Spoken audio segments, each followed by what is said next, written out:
making. All of you are already doing active coaching. Yeah. And there is not much that I can add to your knowledge and information, but I'll talk about some of my experiences and give some pointers for discussion as we go along. So if any of you wants to ask a question which cannot wait, I'm okay with answering them as we go along. Or when I finish one section, maybe I'll ask if there are any questions. So you cannot use the ICF symbol, as we know, but this is a qualification, Pakistan chapter in the making, which helps us use this symbol. Okay, so welcome everybody. Let me clear the screen a little bit.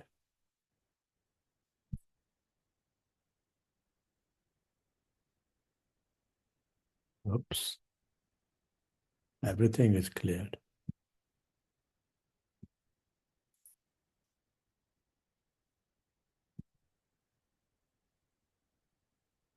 Okay. But it's not running as a presentation. Yeah, I think you can click on the icon. Slide. Yeah.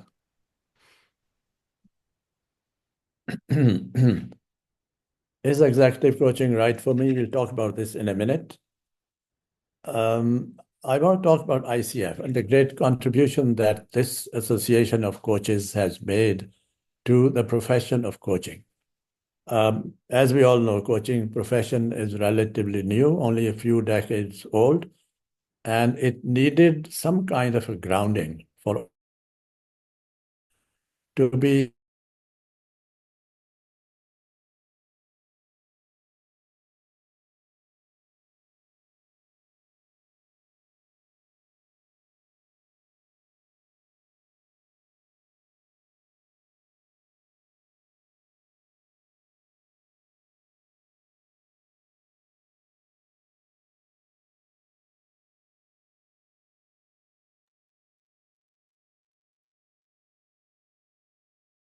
federation.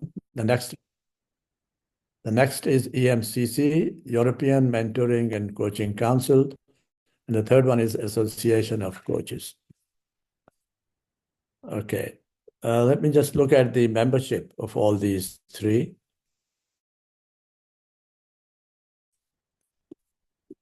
ICF has 50,000 members, EMCC 10,000, and Association of Coaches have 7,000.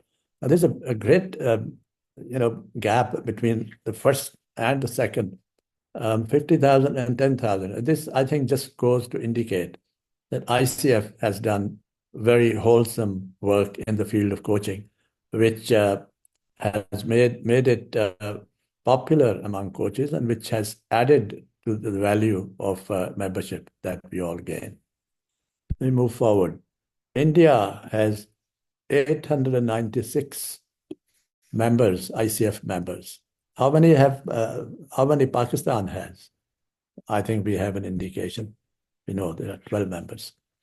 Now, that's a big gap as well, which we need to bridge. And we will go on to find some ways how we can increase that. By the way, other countries in the region are not doing that great. Also, I was looking at the numbers. Bangladesh has 4 members, but Sri Lanka has 28 members. They are doing well.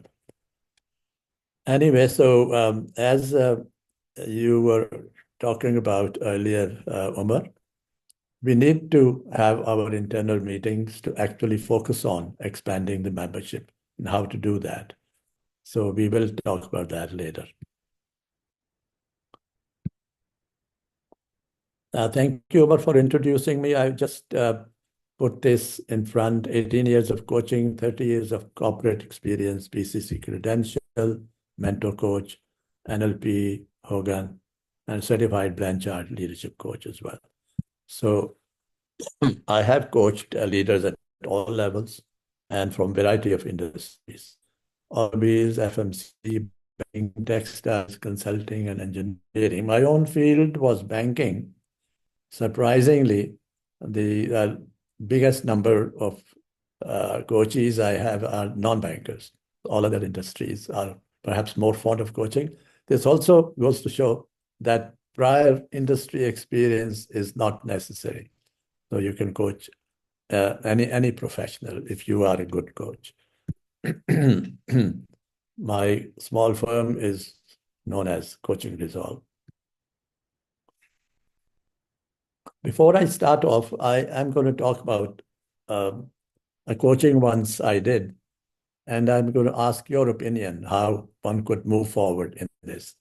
It's a senior leader, a divisional head in a large MNC, and he is a very capable guy, well known within the organization, and everybody likes him and loves him.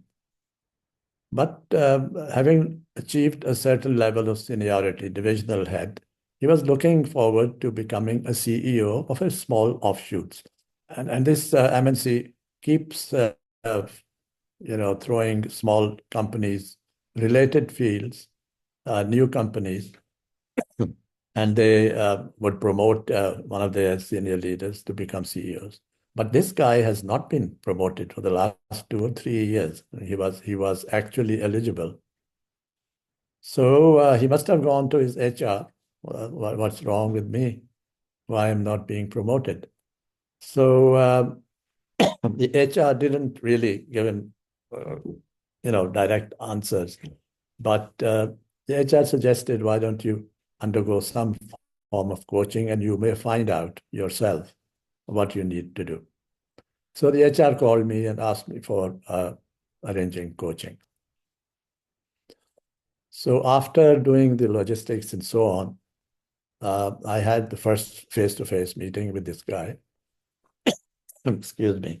The Lahore smog has gotten to me, so I'm going to be slowing down sometimes. So I said, well, what's wrong? Why are you here? I didn't say what's wrong. I said, welcome. Nice to have you as a coachee, as a client. But tell me, why are you here? And he related the story. Sorry.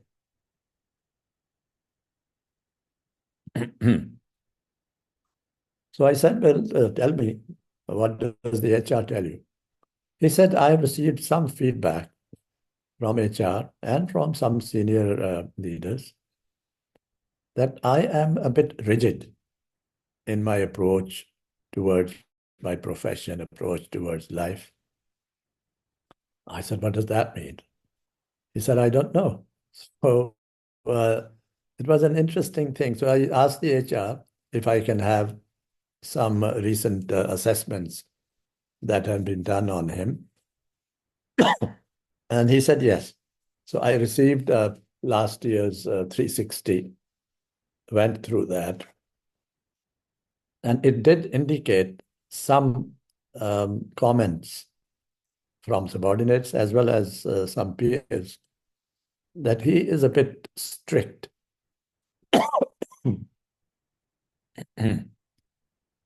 So I said, what does this mean that you are a bit strict? He had gone through the reports, of course, himself. He said, I don't know. I'm a very successful executive. Whichever assignment I've held, I've been given the top rating in my, surveys and so on. And I'm a matter of fact guy. The targets I give my people, if they achieve them, I really look after them. If they do not achieve them, I take them to task because they were slack. I said, well, yes, good, that's good. But how do you deal with them when they do not do their targets? So he relates to me a story that all along I've been very strict in dealing with people who are not performers. And my larger organization also believes in that because every year, some people who are low performers for a number of years are asked to leave. So I said, where did you learn this? He started to relate his story of previous assignments that he had had. Now here I want you to help me in trying to make a plan or trying to find the right questions that I can ask him so that I can get to the bottom of this issue that he's having. Everybody likes him. He's very capable, but he's not being promoted. So let's stop for 2 minutes. And I'm going to ask each of you to think and give me some opinion as we go along. How can we proceed in the coaching assignment in a way that we can get to the bottom of what is wrong? Okay, 2 minutes. Omar, you had some nice music on. Let me put some soft music in the background. Okay. We did do that or?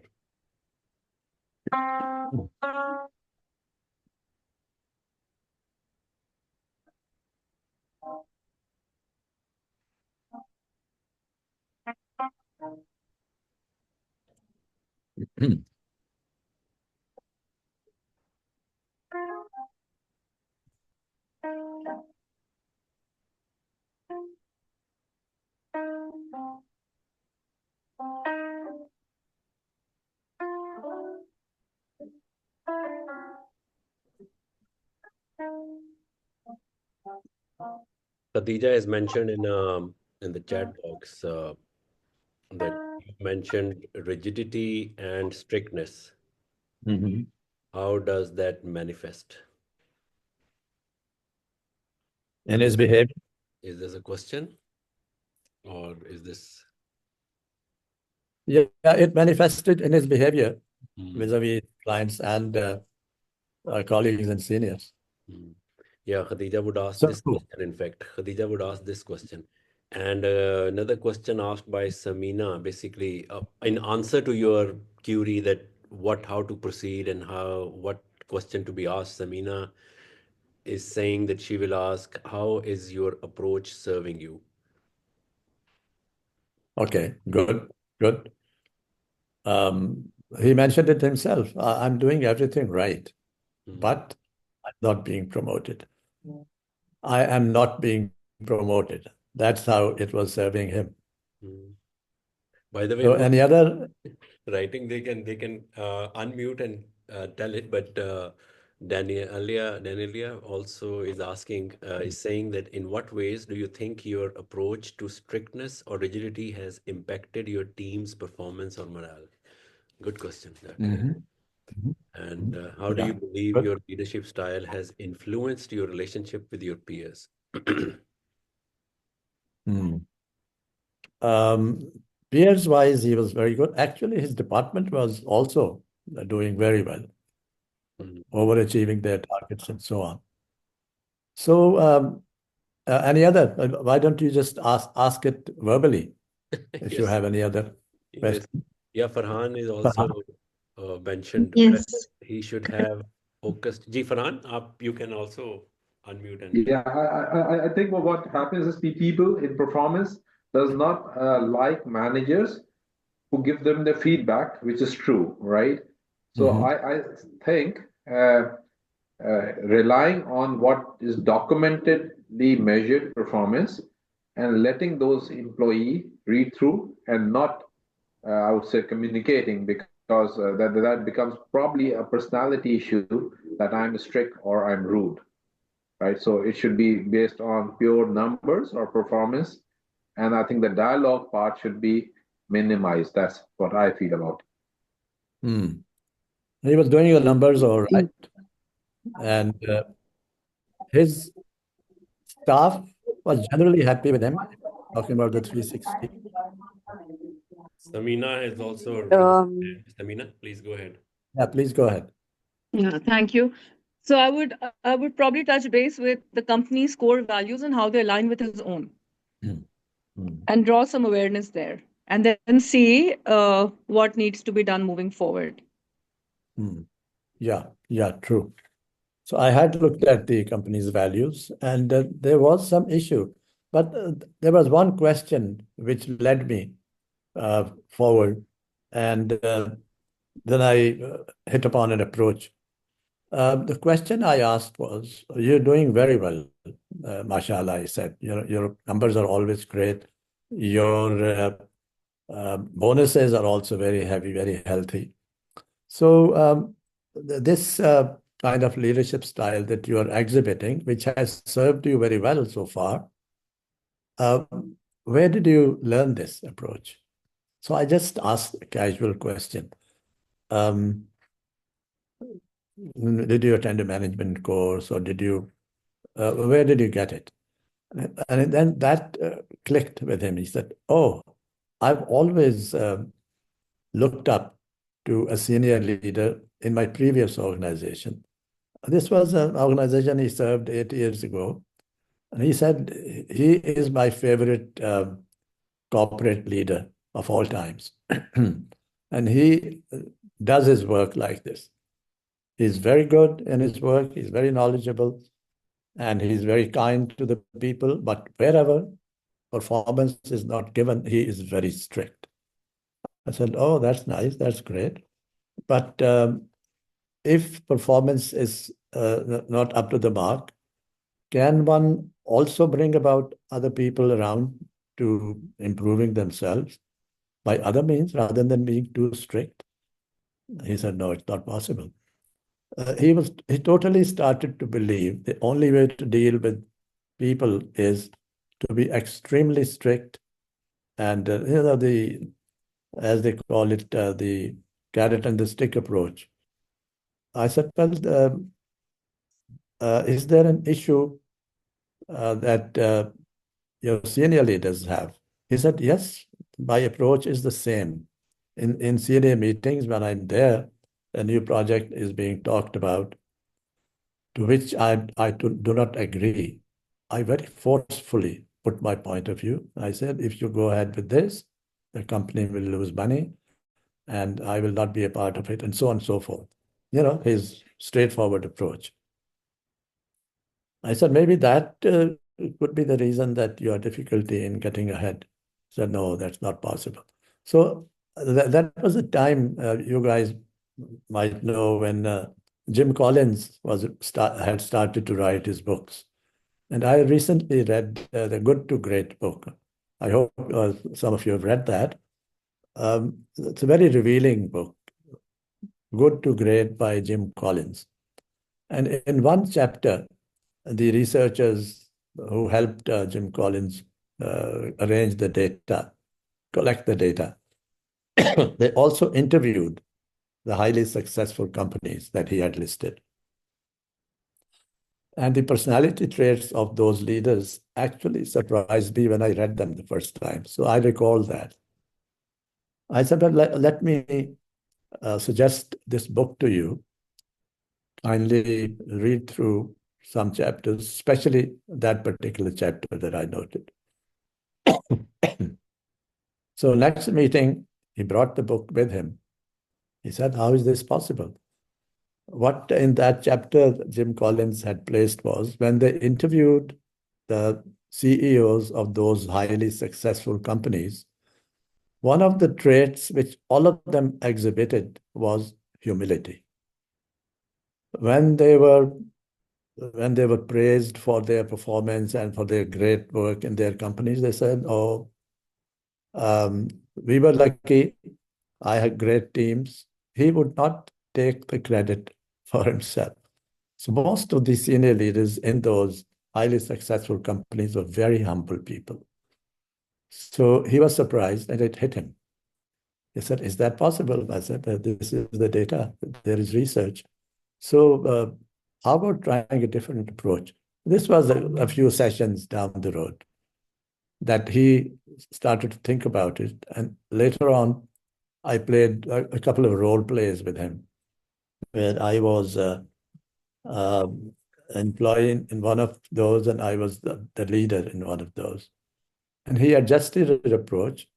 And before the series was finished, he was promoted as CEO of a smaller company. So I was very happy I still am in touch with him.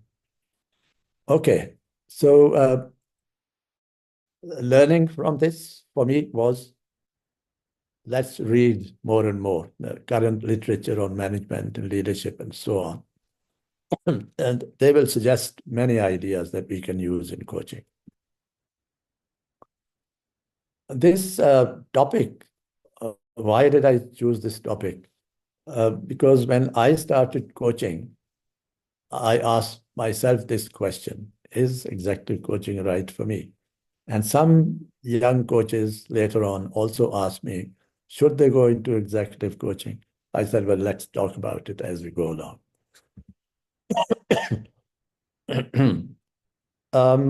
Agenda I put together, the time is very limited, so I'll touch upon some of the topics. What is executive coaching? How is it different from other forms? Essential skills and mindsets, other considerations, challenges. And we come back to this question. Let's start straight away. And we have question answer also session in the end.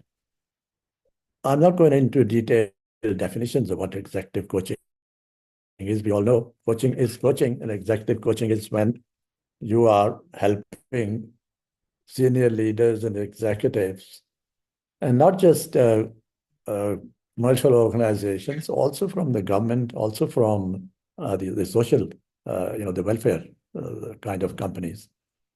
They all need executive coaching. The real title should have been executive and leadership coaching, because they are very similar. An executive is actually a designated executive in charge of a certain area or department or division, while a leader can be anything. Each one of us is a leader, But when we talk about leaders, we talk about senior company leaders, owners, entrepreneurs, and so on. The primary focus is on leadership development, decision-making, strategy, dilemmas, and other leadership imperatives. So in executive coaching, the focus is more on the senior leadership development and helping them sort out their dilemmas, trying to find out what their dilemmas are, and then help them sort them out. Top leaders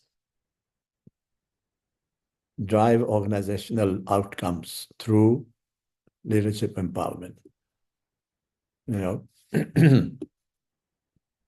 The senior management, the owners know that the organization only thrives when the leaders are capable and they can drive. So these leaders are quite conscious of developing and empowering their senior team members.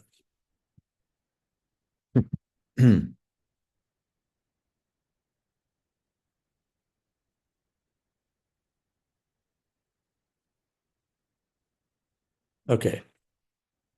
Complex organizational challenges, when these are presented, then executive and leadership coaching comes into its own. When things like transitions and change as a reality, these are topics that executives and leaders are always faced with, and they need help in those areas. Let me read out something from a nice book which I have, which I read a few times, Executive Coaching with Backbone and Heart by Mary Beth O'Neill. Anybody heard of this book? If you haven't, it might be a good idea to acquire this. I have an old edition, but there are new editions of this also. And she talks about executive coaching. I find coaching executives highly rewarding because, sorry, part of my screen is blocked by, yeah, that's okay. Because the work is challenging, inspiring, fun, and stimulating. Coaching executives is. I have been blessed with clients willing to look within themselves for the key ingredients of significant change within their organizations. This kind of journey requires full engagement and risk-taking on the part of both client and coach. So, executive coaching is good, but it is also risky because a number of things that we'll talk about when I come to challenges.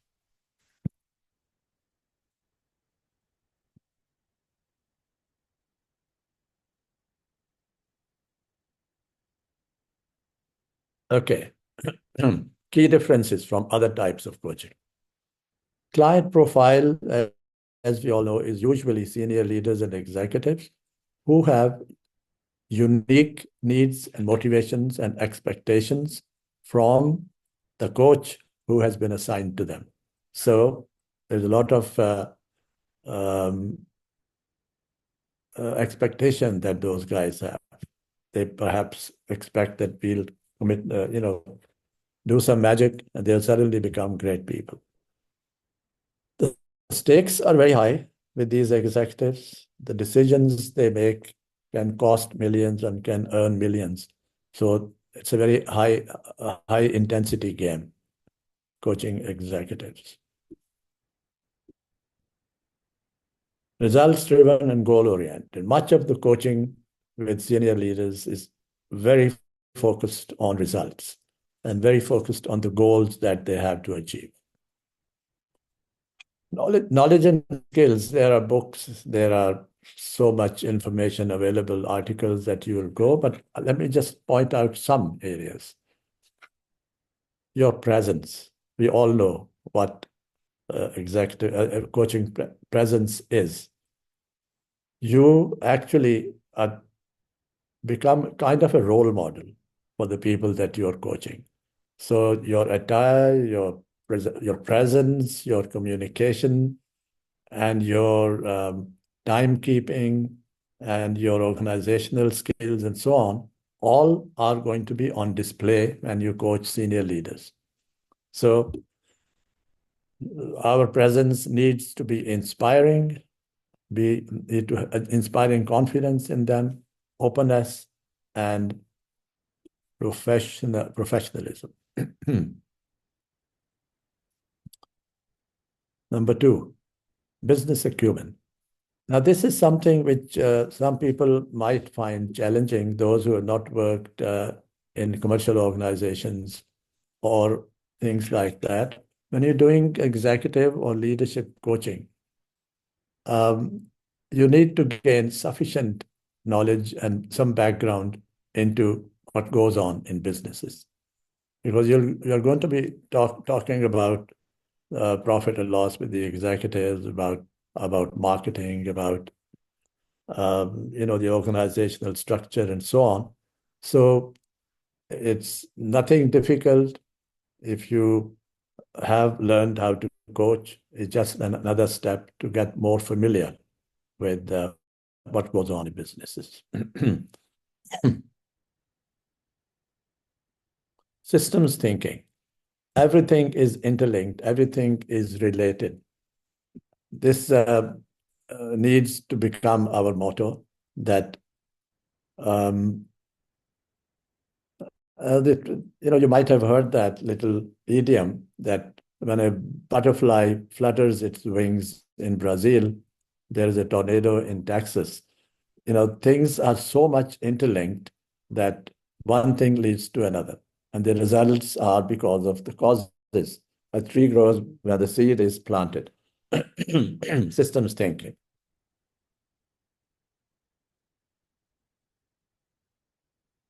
Did I miss a point? My screen has become cluttered with, let me just try to limit that. No, it's okay. I think on third after 3, that is 4th. Okay. Executive coaching with backbone and heart. This is the difference between other forms of coaching and executive coaching. Actually, Mary Beth O'Neill talks about this in her book, that you, as a coach, we all have compassion for our client, for our coachee. They are all passing through difficult times of their own, and we have compassion for them. But at times, we need to confront them. We need to assert ourselves, especially when they say something and do something else. And they need to be confronted. And we call it also candid feedback. And because of their background and their total authority that they have in their relative organizations, confronting them can be difficult. So we'll talk about that a little more as we go along. So synthesizing confrontation with compassion. Two things. Advanced listening and questioning, we need this in any kind of coaching that we do, but especially with senior executives, since they have spent a lot of their lives in very active pursuits. It becomes quite difficult to dig deep to find out what makes them tick. Questions. Emotional intelligence. We know that we as coaches have developed self-awareness and we know how to manage ourselves. And we also know that other people are there and need to manage our relationships with them. But executives may need some guidance here. They are leading teams and they may not be behaving with them as they should as executives.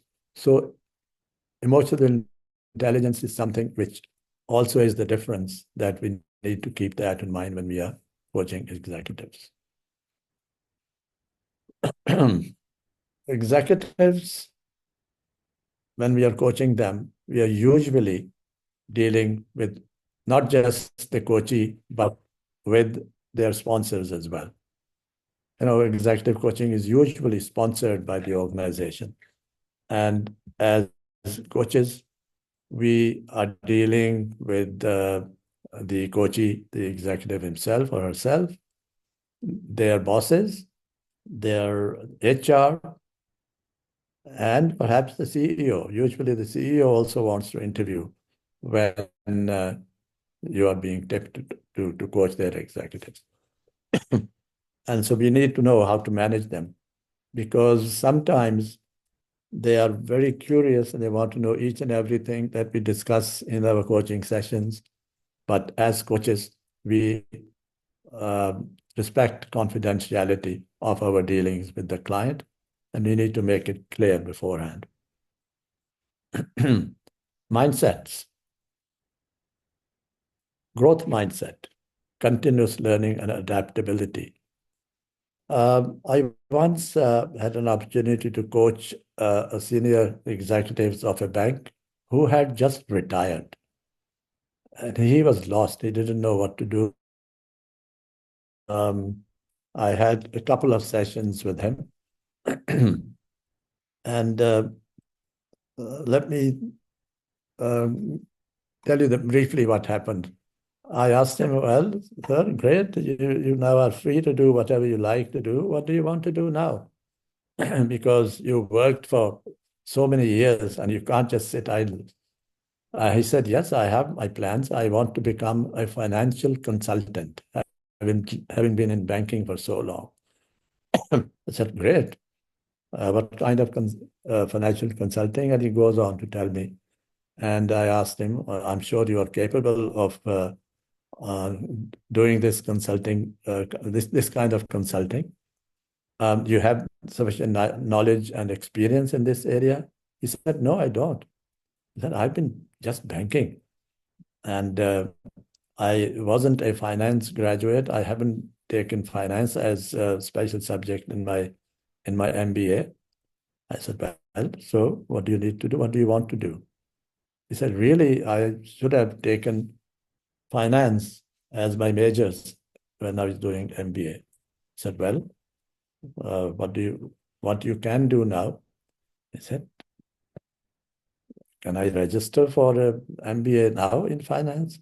I said, you tell me, what's stopping you? He said, in Urdu, I'll tell you, Buddha tota kya padega? I'm too old to learn new tricks. That's what he said. I said, well, how can you say that? Do you have any data, any research on this? He said, what do you mean? I'm 65 years old. And how can I learn new things now? I said, well, I'll send you an article or two, but really the recent research on in the neuroscience is that a person can keep learning as long as they are alive. And as they are learning at the age of 70 or 80 or even 90, their brain continues to grow in its strength. And their memory also grows. He said, is that right? I said, yes. So he said, okay, let me think about it. So he started to think in those lines.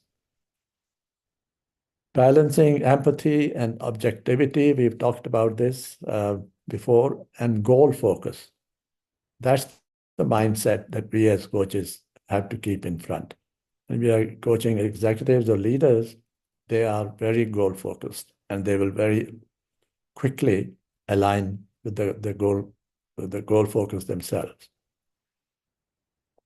Courage to challenge them constructively. That's what we've talked about. The backbone part. Ethical behavior and confidentiality. Usually, big companies, when they assign leaders, they have their own values and purposes and ethical behavior norms and so on. So they are quite knowledgeable in this area, and they expect ethical behavior from you. ROI focus, we've talked about this, that they are focused on results and measurable results. And this is something that we as coaches need to keep in mind, because it's not just the soft skills part as we know it. We need to help them design their goals in their business terms. Some other considerations. Am I ready to start executive coaching? We need to assess our own strengths and our growth areas and focus upon them. Preparation, certifications, education, experience, our own coaching. That's also something we need to continue. Building credibility through credentials and ongoing learning, etc. I think we need to come to challenges. The executive who is being assigned and the company is sponsoring them, sometimes their own commitment can be wavering. Has anybody experienced that?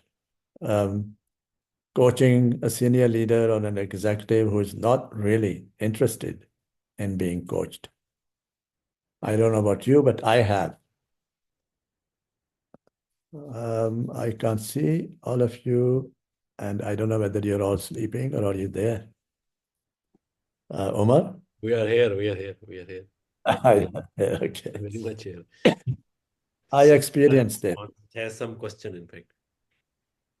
Okay, on this one or on the previous ones? That's No, okay. no. Who? This was Question. just a comment. You asked if you faced. I said, yes, definitely. When you have a sponsored client from the company, then this is definitely a problem because you don't know their readiness and what assumptions and biases they have assumed, they have come to because of assumptions around whose guy is the coach, you know? That's true. Who is he? What does he know? You know. Okay, so I had such a client. A company assigned five actually, but one of them, from the first session, I knew that there is a problem. We all agreed and talked to him over the phone. He was supposed to come to my office in Lahore. Let's say 9 o'clock, or I didn't use 9 o'clock, I used 10 o'clock for them. 10 o'clock, he was supposed to be here. 10:15, 10:30, he walks in, quite casual. I said, well, everything okay? Traffic? What? He said, no, I had to do an errand beforehand, so I got late. So, okay, so we started the session. Next session, he didn't show up at all. Oh, he said, so I called him. He said, oh, my wife is not well. I had to take her to hospital. I said, well, good luck to you and good luck to her. third session, he called that I have to travel outside Lahore, I can't come. So after these three incidents, I called the HR. I could have continued and kept earning my session fees, but here is where all of us need to be very mindful of our commitment to ethical standards. It wasn't right that I'm not doing coaching and I'm getting paid by the company. So I called the HR and said, I have some issue. And I narrated the incidents. And he said, well, thank you for pointing out, but we have some problem with him before also. We wanted to send him to a very senior level course. He didn't want to go.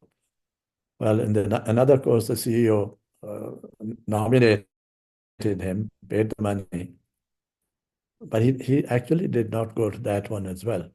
I said, well, I'm sorry, I don't know about those incidents, but he's not coming to me. Last session, he just didn't come. Last two sessions, he didn't come. So I think I have to apologize that I'll not be able to help him. So I apologized. I did not pursue coaching for that guy. And these things happen. One size fits all. We cannot have a planned coaching and apply it to all the coaches that we have, especially the executives and the leaders. One thing which all of you will agree also, the senior executives are very, very busy people, and they are always under pressure. So we have to find ways of motivating them and keeping things simple for them. And when we assign homework for them, which we always do, we need to be compassionate and give them the leeway of, if they haven't done their homework once, the heaven will not fall. With the seniority and authority and autonomy that they enjoy in their organizations, they might want to overpower you as well. So that's where the backbone will come in handy.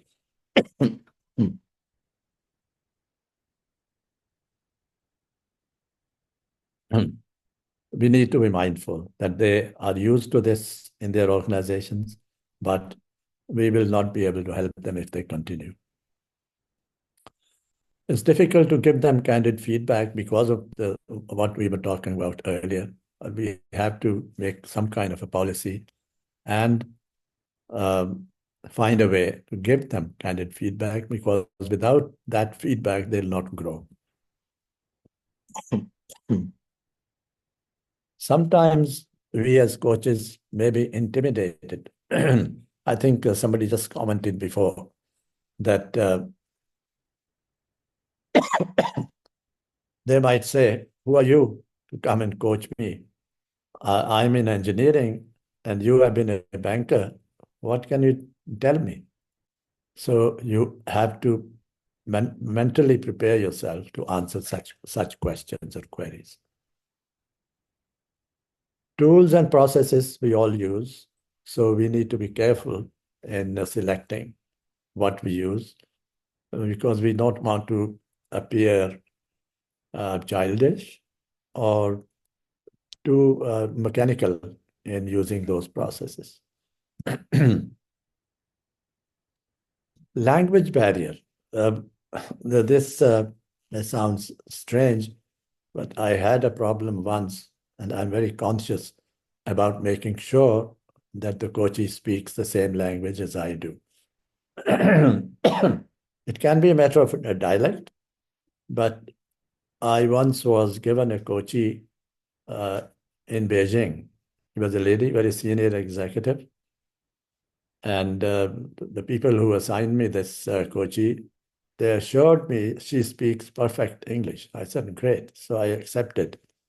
But when the coaching started, she understood only about 10% of what I was saying. I persisted in the first session.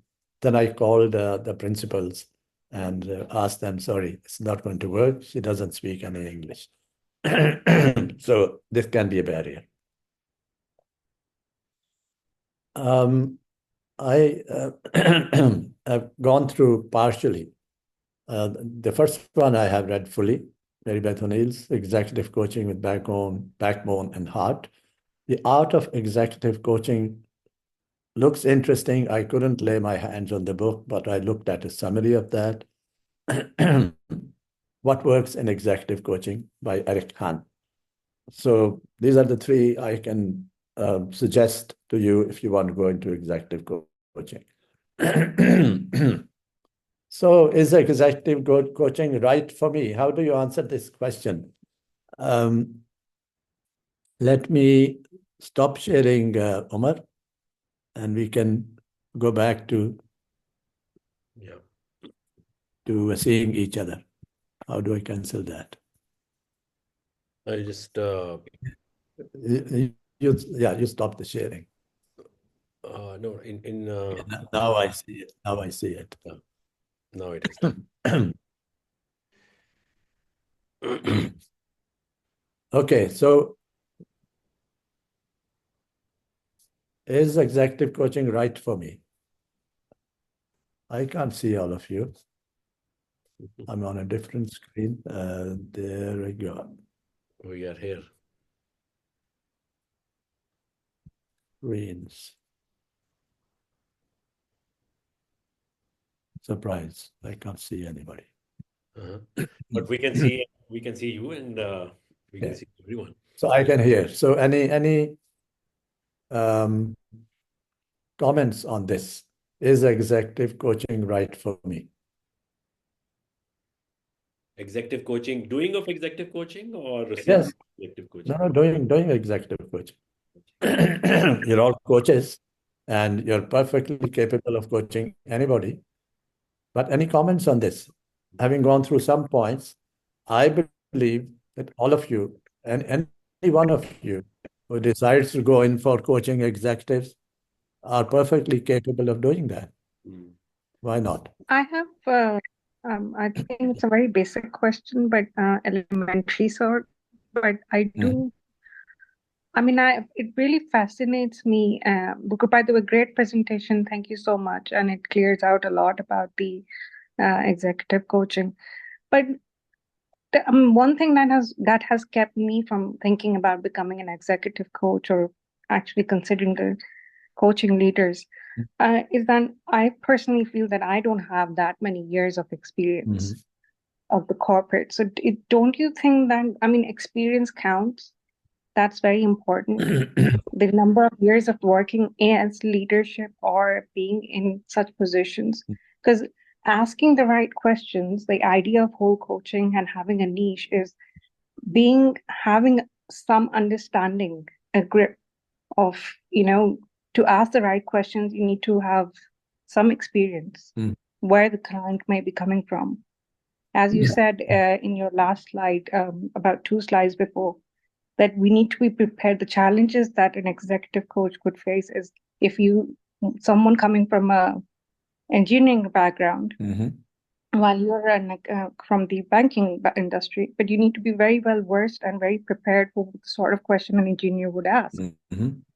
Or we would ask, rather, it's more of us asking questions. So do you think that, my question is that if I am someone who hasn't had so many years of experience working in the corporate, or I wasn't up in the senior management, can I become an executive coach? Well, there are 3 parts to your question. One is number of years of coaching, you said. Is how many years of coaching experience you have? No, not the coaching experience. It's about working in the corporate. Corporate experience. Yeah. You have some corporate experience or no corporate experience at all? I do. I have had 6 years of corporate experience, but I was not a manager. That's okay. 6 years is a long time. When you're sitting inside an organization, you observe everything. You see how your boss is relating to his boss and his boss and so on. The corporate culture, you're all very aware, very familiar. So you have some corporate experience and a number of years of coaching experience. I think you can go in for executive coaching. Yeah. Now, let me also, if you didn't have any corporate experience also, still, can you do executive coaching? My question to you. Well, it will be about, again, More having the challenge. very, I don't know, if it's structured, yes, it is possible if you're just following the normal structured techniques, that then it is. I don't think so. It will be like a very amazing outcomes will come out of it. That's just Yeah. What I was going to suggest is we all grow within some kind of organizations. When we are growing up, we live with our families. Family also is a structure, it's an organization. And the relationships between the family members have a lot of things which they teach us. The boss, well, in our culture, usually is the man, and the CEO, the chairman is the man, and CEO is the lady, your mom. And then you are one of the operatives and other siblings, if you have, they have their roles as well. So if you observe the relationships between these members, there is a structure which is going on. There are issues, there are good things, there are bad things. So, but as I said earlier, you can make yourself familiar with what goes on in organizations by education or by reading. Sorry, Daniela, you had a point you wanted to ask. Oh, no, Daniela had to leave. She had a dinner, Okay. so she left. My question is from the other point, from the other side. In fact, just a quick question because we are already at 7 o'clock. So just a quick comment and a question that it's okay that I want to become an executive coach. I have that an experience. But if we see from the other side, why would any company or any coach would hire me who perhaps do not have those years of experience or that kind of a portfolio? So, what would entice them to hire perhaps a new coach or a junior person to coach a senior person? And what is your idea about that? Yeah. Very senior executive coaching, there may be some issue, but it doesn't have to be. If you are a good coach, a confident coach, and you know coaching, like the back of your hand, and you can present yourself in the appropriate manner, I think companies will select you because I'll add here another thing, Umar. I think the challenge in the market is that there is definitely a need of true people with experienced coaches, right? Experience or Sorry, not experience. there's something at the door, somebody at the door, and a Please, workman has to come. Let me just take a minute. please. Ji Yeah. Farhan. So, Umar, I was saying that the challenge is that definitely there is a need. The organizations are going through tough times, right? Uh, uh, in the Western world, as Khwaja Saab said, and Jim Collins or the global authors, everything is being backed by a methodology, right? So coaching is backed by a methodology, right? Hasiba was asking if a young person, I would say yes, a 5 years experience, corporate experience person, if he knows the methodology, can do it right. However, you must have seen in the last 1 2 years that there's a mushroom growth of coaches which has no certification, no methodology, right? But they are still getting business. I think what I would say, because I'm a KPI practitioner, so a lot of companies do engage me to enhance performance. And when I go, they got to know we engaged a coach, we did these things, right? And nothing happened, right? Now, I don't want to take the name, but the thing is, I think uh, we need to bring global certifications. We need to start something to teach the methodology how things are being done, right? You means I don't want to say we need to wait for 20, 30 years, but means my experience is like 28 plus years now, right? Yes, with my experience living in Pakistan, half of my life abroad, meeting global coaches, meeting local global trainers, I have a different wisdom. But yes, can 5, 10 years professionals can do? Yes, if they are provided the right path. And I think there's a dire need we bring something logically okay to the market and say, we'll do this for you, right? And then they'll get the Can I interject here? Gigi, please. Yes. Oh. Can I interject here? Sure. Yeah. So my take on this is, look, that everything in the end spells down onto your own confidence on yourself, on your coaching skills itself. I don't think really having a coach, a corporate experience will really impact, like Bakhtiar sir mentioned, and definitely you can go about it. The other part which Mr. Farhan was mentioning, that is really actually how you pitch yourself to the organizations themselves. If you can prove to them, as Bakhtiar sir said, to give them a successful or a measurable performance of your coaching skills, then definitely you can back the executive clients through organizations and through directly as well. Only problem is that if I can add to it and a bit critical onto this, is yes, certifications will definitely give you a guideline or give you the confidence to have a proper methodology for coaching, but in the end this is something different. This comes to business development and your marketing skills and your corresponding skills with the organizations, that comes only with practice. And I'm glad we have Bakhtiar Saab here to give us these insights that will help us all to grab these clients. My pleasure. If anyone wants to discuss with me offline sometime, sure. And just to answer that, when we are coaching leaders from other industries than our own, we don't have experience. You are an excellent engineer, great. I am an excellent coach. I know how to coach any industry. We can give them examples that coaching is a separate field. That's number one. And whoever said that, if you present yourself well, you have a presence, then you make a mark. And then we always learn from the coachee. That's something really great about coaching, because we cannot be experts in every field. So does that mean that we are only focused on one field? Not at all.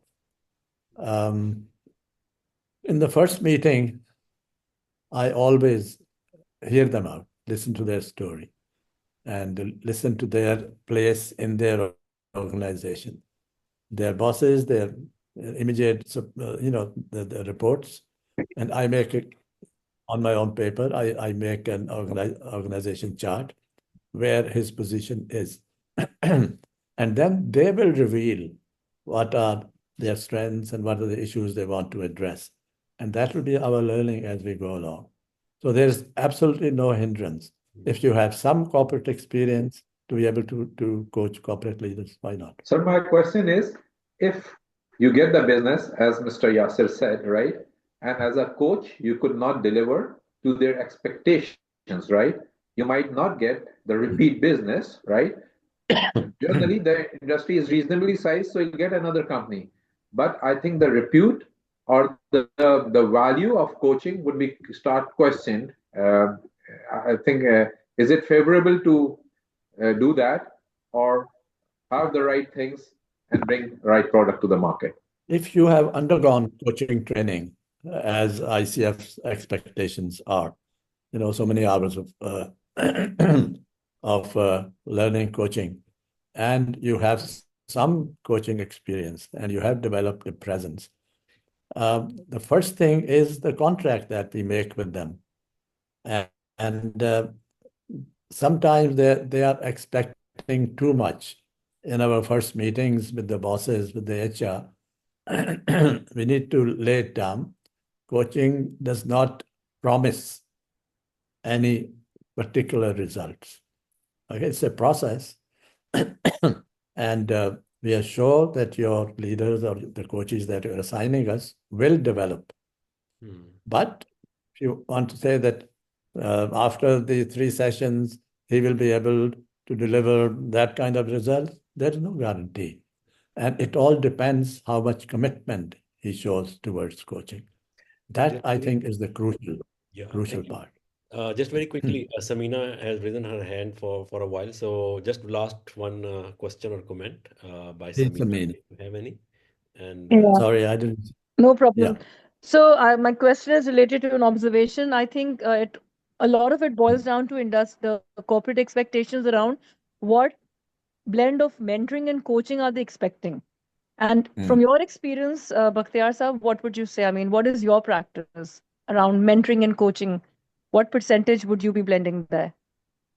Mentoring is something totally different from coaching. The processes are similar, but not the same. And whenever they talk about mentoring, I make it clear, sorry, we are entering into a coaching contract, not a mentoring contract.